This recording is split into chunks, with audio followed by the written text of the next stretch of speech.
नमस्कार, स्वागत है आपका सिटी पोस्ट लाइव में। मैं हूं मुस्कान।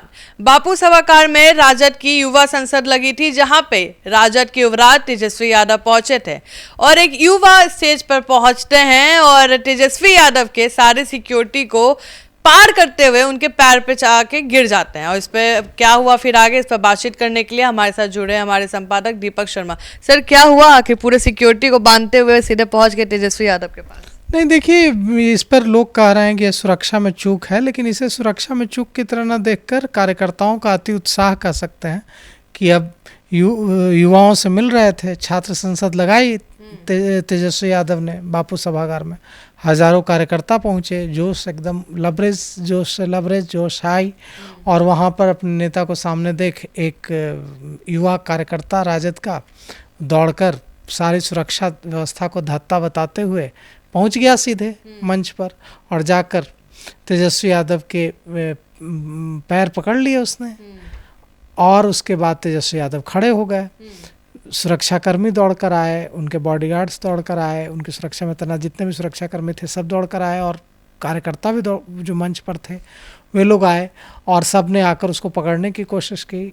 लेकिन तेजस्वी यादव ने यहाँ एक अच्छे इंसान का परिचय दिया कि वे एक अच्छे इंसान हैं। उन्होंने अपने गार्ड्स को, अपने मंच पर मौजूद कार्यकर्ताओं को रोक दिया कि वे कोई भी उसको नुकसान न पहुंचाए और किसी तरह की उसके साथ कोई बदतमीजी ना हो, कोई उसको डांटे नहीं। तस्वीर भी खिंचवाया। हाँ, कोई डांटे नहीं, उसको फटकारे नहीं, कोई उसको मार न दे, उसकी रक्षा की उन्होंने। और उसके साथ तस्वीर भी खिंचवाई हाथ मिलाते हुए, और उसकी पीठ भी ठोकी और उसे वापस भेज भी दिया, कहा कि ठीक है अब तुम जाओ। और इसके बाद वहाँ जितने भी कार्यकर्ता मौजूद थे उस बापू सभागार में, सब ने सीटियाँ बजाई, सब ने तालियाँ बजाई और सब ने उद्घोष किया। तो देखिए, यह जो है एक बड़ी बात है कि जो भी, चाहे वो एक क्रिकेटर हो, चाहे वो सिनेमा जगत का कोई बड़ा व्यक्तित्व हो, अभिनेता हो, या राजनीति करने वाले नेता हों, सबके एक बड़े फ़ैन फॉलोइंग्स होते हैं, सबके एक समर्थक होते हैं। और हर समर्थक की इच्छा होती है कि वो जिसका वो फ़ैन है उसके साथ तस्वीर खिंचवाए, उसके करीब जाए। और कई बार इस तरह के कार्यक्रमों में ऐसी स्थिति बन जाती है, लेकिन होता यह है कि इससे बचना चाहिए। इसलिए बचना चाहिए क्योंकि कई बार जब ऐसा होता है तो सुरक्षाकर्मी टूट पड़ते हैं। हालांकि तेजस्वी यादव ने आज उस लड़के को बचा लिया, लेकिन यह भी तो हो सकता था कि तेजस्वी यादव के रोकते रोकते उसे 2-4-5 हाथ पड़ जाता।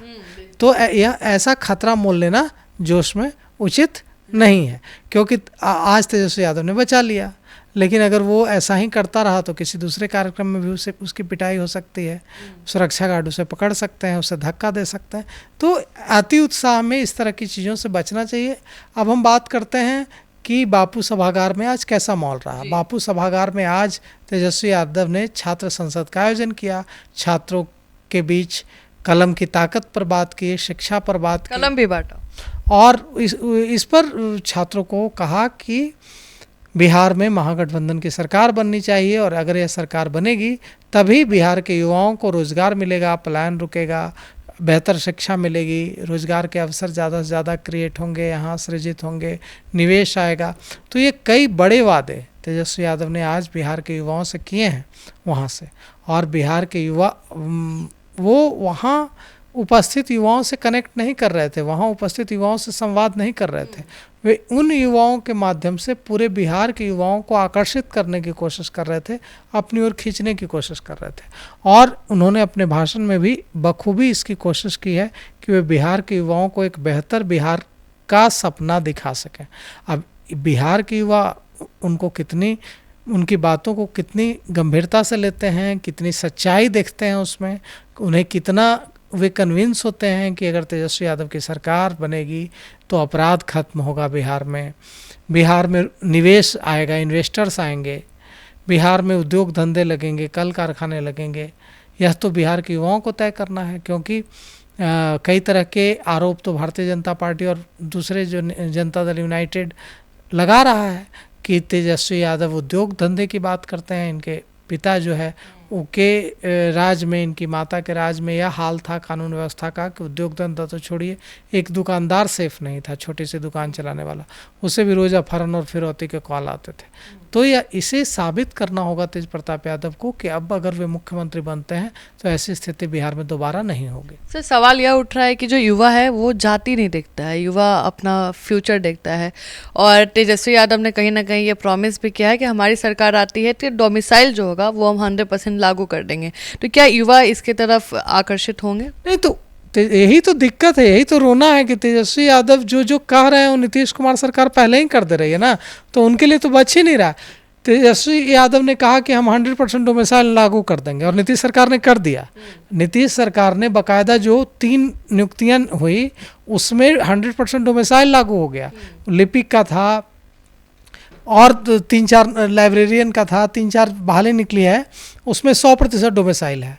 पहली बार ऐसा हुआ है कि बिहार के बाहर का कोई व्यक्ति उसमें अप्लाई नहीं कर सकता, आवेदन नहीं कर सकता उस बहाली में। और सरकार की ओर से साफ संकेत दिया गया है कि आगे भी जो नियुक्तियां होंगी उसमें 100% डोमिसाइल, जैसे इन 3 नियुक्तियों में लागू किया गया है, वैसे ही आगे की जो नियुक्तियां होंगी उसमें भी 100% डोमिसाइल लागू होगा। तेजस्वी यादव ने कहा कि 400 रुपये में क्या होता है, प्रशांत किशोर ने कहा कि 400 रुपये में क्या होता है, 400 रुपये वृद्धा को पेंशन मिलता है, विधवाओं को पेंशन मिलता है, दिव्यांगजनों को पेंशन मिलता है, यह पेंशन की राशि बढ़ाई जानी चाहिए। नीतीश कुमार सरकार ने बढ़ानी चाहिए नहीं सर कि हम बढ़ा देंगे। हाँ, पहले यही कहा कि बढ़ाई जानी चाहिए, लेकिन यह सरकार नहीं बढ़ाएगी। उन्होंने कहा कि बढ़ाई जानी चाहिए, यह सरकार बढ़ाए, मांग की, लेकिन फिर कहा कि अगर ये सरकार नहीं बढ़ाएगी, क्योंकि ये सरकार आपके साथ खड़ी नहीं होती है, हमारी सरकार आएगी तो हम बढ़ा देंगे। पहले तो मांग ही करता है ना कोई विपक्ष कि यही सरकार करे। जब वो सरकार नहीं करती है तो कहता है कि हम आएंगे तो कर देंगे। तो सरकार ने क्या, नीतीश सरकार ने क्या किया, नीतीश सरकार ने 400 से 1100 कर दिया। अभी वे लगातार कांग्रेस फॉर्म भरवा रही है पूरे बिहार में घूम घूम के। तेजस्वी यादव भी लगातार माई बहन योजना के तहत बिहार की हर महिला को 2500 रुपये देने का वादा कर रहे हैं।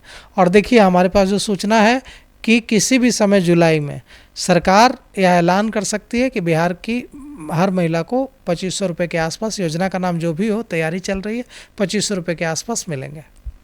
तो आप सुन रहे थे पूरे डिबेट को, और अगर आप युवा हैं तो हमें ज़रूर कमेंट सेक्शन में बताइएगा कि आपको कौन सी पार्टी पसंद है और उनकी कौन सी नीति पसंद है। फिलहाल इस खबर में इतना ही। आगे की खबरों के लिए बने रहे हमारे साथ। धन्यवाद।